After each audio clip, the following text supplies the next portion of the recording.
Novas conquistas pelas tribos. Depois da morte de Josué, os filhos de Israel consultaram o Senhor, dizendo: quem de nós será a primeira tribo a lutar contra os cananeus? O Senhor respondeu: a tribo de Judá será a primeira. Eis que entreguei a terra nas mãos desta tribo. Então os filhos de Judá disseram aos seus irmãos da tribo de Simeão: venham conosco à herança que nos caiu por sorteio, e lutemos contra os cananeus. Depois também nós iremos com vocês à herança que lhes caiu por sorteio. E os filhos de Simeão foram com eles.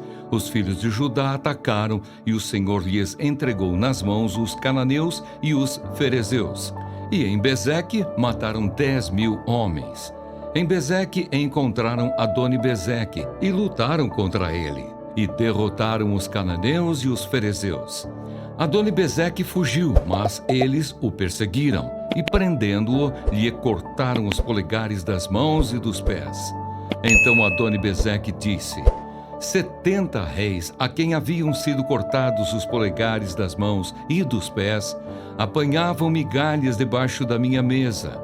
Assim como eu fiz, assim Deus me retribuiu. E o levaram a Jerusalém, onde morreu. A conquista de Jerusalém e Hebrom. Os filhos de Judá atacaram Jerusalém e, tomando-a, mataram os seus moradores e puseram fogo na cidade. Depois, os filhos de Judá foram lutar contra os cananeus que habitavam nas montanhas, no Neguebe e na Cefelá.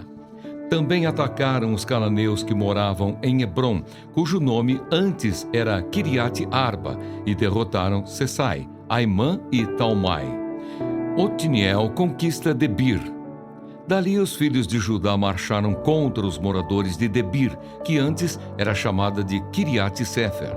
Então Calebe disse: darei a minha filha Axa por mulher ao homem que atacar e conquistar Kiriate Sefer.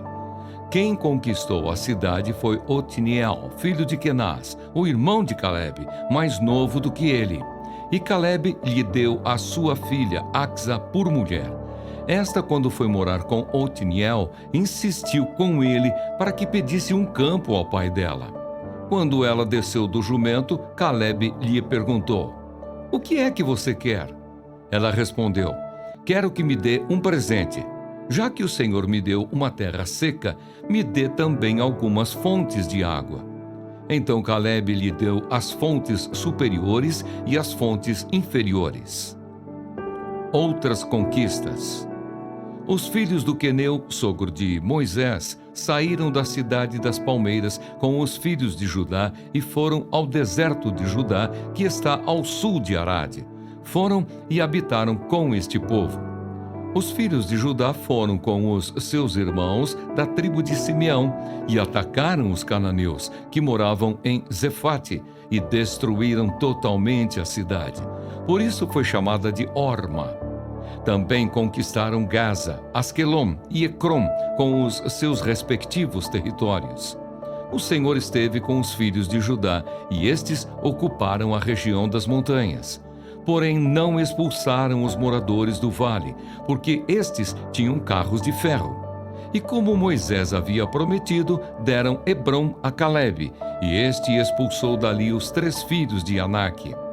Porém, os filhos de Benjamim não expulsaram os jebuseus, que moravam em Jerusalém. Assim, os jebuseus vivem com os filhos de Benjamim em Jerusalém até o dia de hoje. A casa de José atacou Betel, e o Senhor estava com eles. A casa de José enviou homens a espiar Betel, que antes se chamava Luz. Os espias viram um homem que saía da cidade e lhe disseram: mostre-nos a entrada da cidade, e teremos misericórdia de você. O homem mostrou a entrada da cidade, e eles mataram os moradores ao fio da espada, mas deixaram ir aquele homem e toda a sua família. Então ele foi para a terra dos heteus, edificou uma cidade e lhe deu o nome de Luz, e este é o seu nome até o dia de hoje. Terras não conquistadas pelos israelitas. A tribo de Manassés não expulsou os moradores de Bet-Seã, nem os de Taanaque, nem os de Dor, nem os de Ibleão, nem os de Megido, todas com as suas respectivas aldeias. Os cananeus continuaram a viver naquela terra.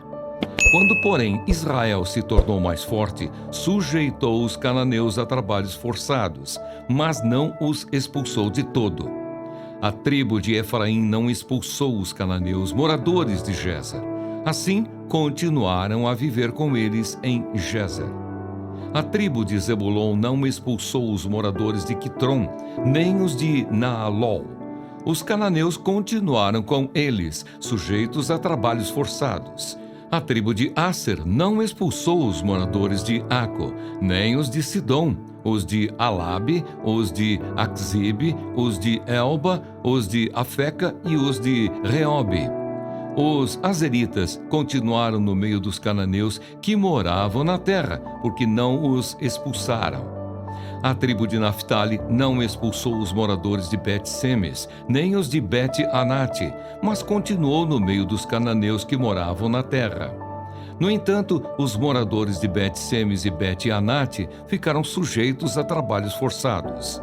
Os amorreus levaram os filhos de Dan a se retirar para as montanhas e não os deixavam descer ao vale. Os amorreus conseguiram permanecer nas montanhas de Eres, em Aijalon e em Saalabim. No entanto, a mão da casa de José prevaleceu e os amorreus foram sujeitos a trabalhos forçados. O território dos amorreus ia desde a subida de Acarabim e desde Selá para cima. Diante disto, o meu coração treme e salta do seu lugar. Ouçam atentamente o trovão de Deus, o estrondo que sai da sua boca. Ele o solta por baixo de todos os céus, e o seu relâmpago chega até os confins da terra.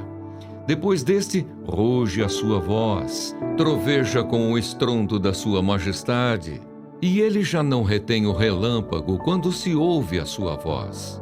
Com a sua voz, Deus troveja maravilhosamente. Ele faz grandes coisas que nós não compreendemos, porque ele diz à neve: caia sobre a terra, e a chuva e ao aguaceiro sejam fortes. Assim ele torna inativas as mãos de todos, para que reconheçam as obras dele. Os animais entram nos seus esconderijos e ficam nas suas cavernas. De suas recâmaras sai a tempestade e os ventos fortes trazem o frio. Pelo sopro de Deus se dá a geada e uma grande extensão de água congela. Carrega de umidade as densas nuvens e do meio delas irradia o seu relâmpago. Então as nuvens, segundo o rumo que ele dá, se espalham para uma e outra direção para fazerem tudo o que lhes ordena sobre a superfície da terra. E tudo isso ele faz vir para a disciplina, se convém à terra, ou para exercer a sua misericórdia. Deus é perfeito em conhecimento. Dê ouvidos a isto, Jó. Pare e pense nas maravilhas de Deus. Será que você sabe como Deus comanda as nuvens e como faz resplandecer o relâmpago da sua nuvem? Será que você sabe algo sobre o equilíbrio das nuvens e sobre as maravilhas daquele que é perfeito em conhecimento? Você cujas roupas ficam aquecidas quando há forte calor por causa do vento sul, será que você pode ajudar Deus a estender o firmamento que é sólido como o espelho de metal fundido? Ensine-nos o que devemos dizer a Ele, porque nós, envoltos em trevas, não podemos expor a nossa causa diante dele. Será que alguém deveria contar a Deus que eu quero falar com Ele? Se alguém fizesse isso, seria devorado.